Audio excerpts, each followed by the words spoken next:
L'Agence pour l'économie et la maîtrise des énergies pour cette initiative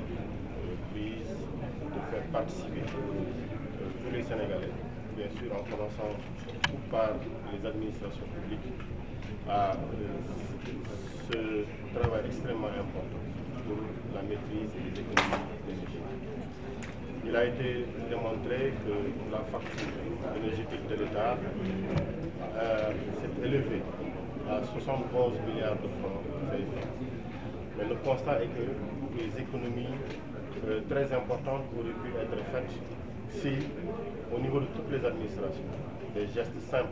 avaient été posés pour nous permettre d'avoir une rationalisation de l'utilisation de l'éclairage public dans nos administrations, de l'éclairage.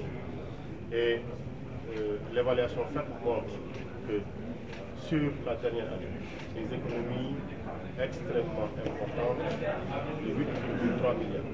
ont été faites sur la participation au gaz, à la production de gaz à effet de serre. Les conclusions ont été que si nous tous travaillons à procéder aux gestes nécessaires pour les économies d'énergie, il y a de la réorientation qu'on peut faire, parce que 71 milliards, c'est extrêmement important et qui peut être orienté vers d'autres secteurs, vers d'autres activités. Monsieur le Premier ministre nous a autorisé à le représenter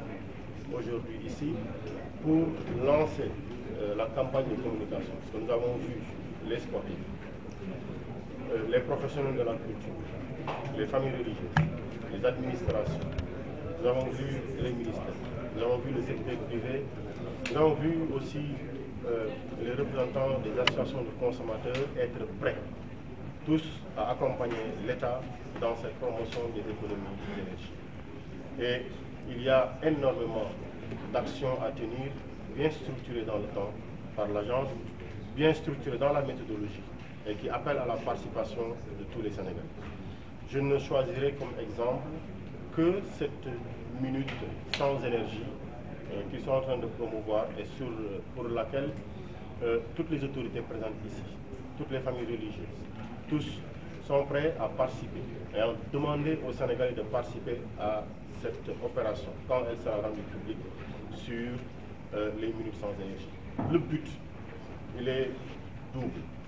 Le premier, c'est de savoir que avec la vision 2050, nous travaillons à avoir un Sénégal souverain, juste et prospère, mais un Sénégal juste, c'est un Sénégal d'équité, un Sénégal d'égalité des citoyens. Et nous devons travailler à faire comprendre à ceux-là qui vivent dans des zones où il y a l'énergie,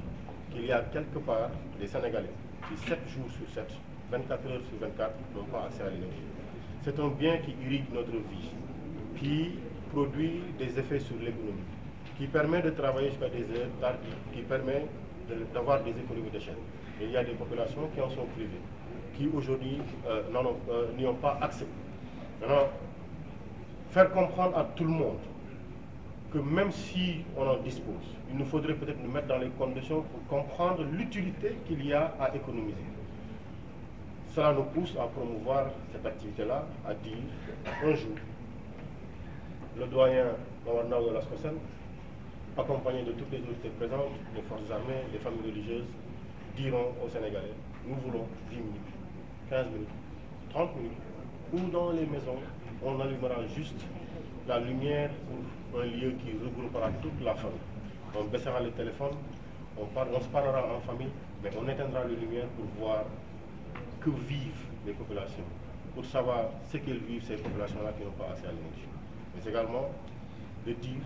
d'évaluer pendant ce temps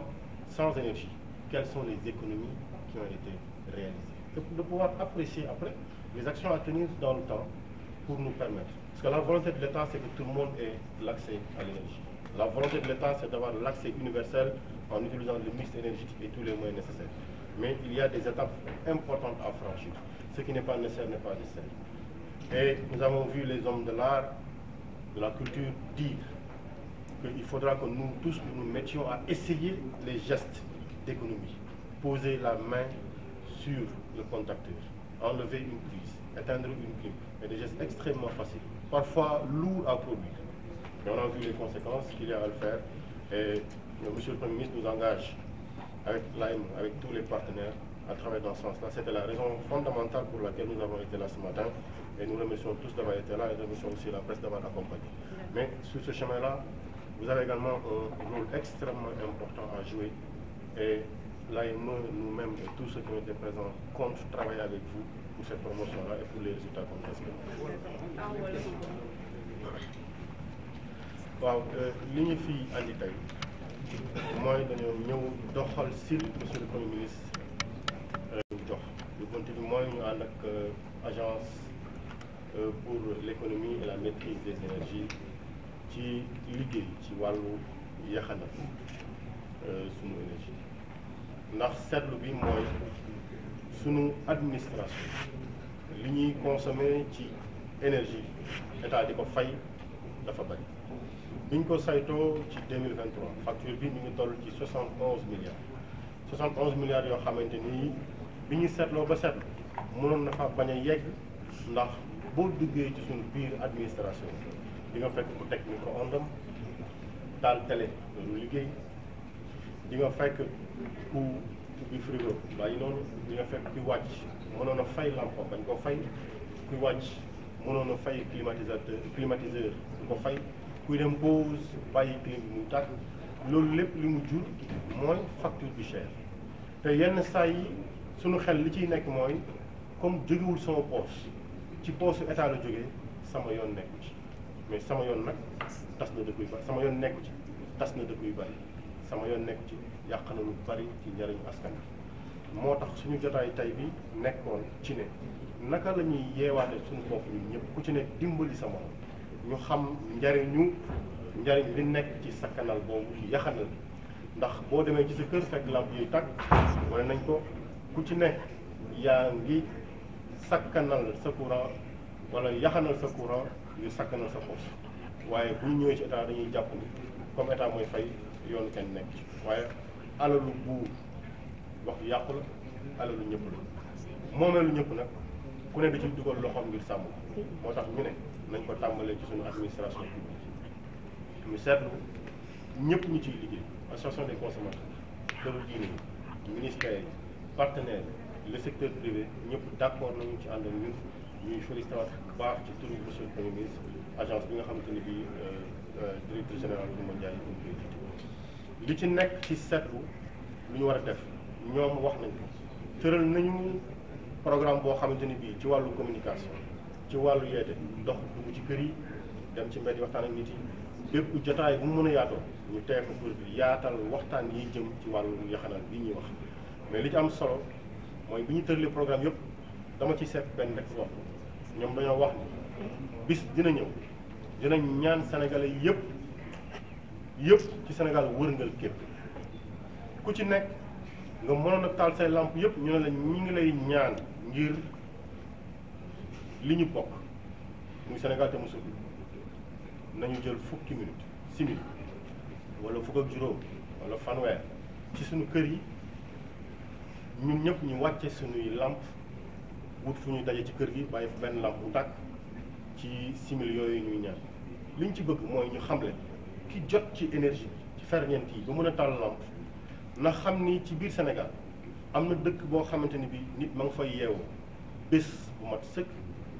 at bu mat sëkk koo xam ni kii mënut a taal lamp ndax am ko ci lëndëm lay dund mënut a denc jën mënut a denc garab mënut a am ndox mu sedd mu mu naan mënut a taal ventilo loolu li muy indi ñu xam ne Sénégal bi ñoo ko bokk ku ci ne war ngaa yaxal ci sa bopp ngir sédd keneen baat boobu su ma koy tekki ci wolof mooy ku ci nekk ci ñun lan ngay xañ sa bopp ngir beneen Sénégal yi jariñoo bu weesoo saytu bi li mu war a indi ñu xam ne sakkanal bi ñuy def ci bis boobu dana tax ñu xayma économie d'énergie yi ñuy wax ak maîtrise de l'énergie yan solution yan jeexital la mën a jur ci ñu orienté suñu nekkin ci biir réew mi lii moo nekkoon li ñu premier ministre yóbbante woon ne nañ ko andi tey ñi ci fekk nag jox nañ ñu seen kàddu jox ñu seen loxo wax ne noppi nañu ànd ceeg ñun yéen ñi nga xam ni yéen yëngatu ci tas xabaar ñu leen di delloo kàddu gi di wax ni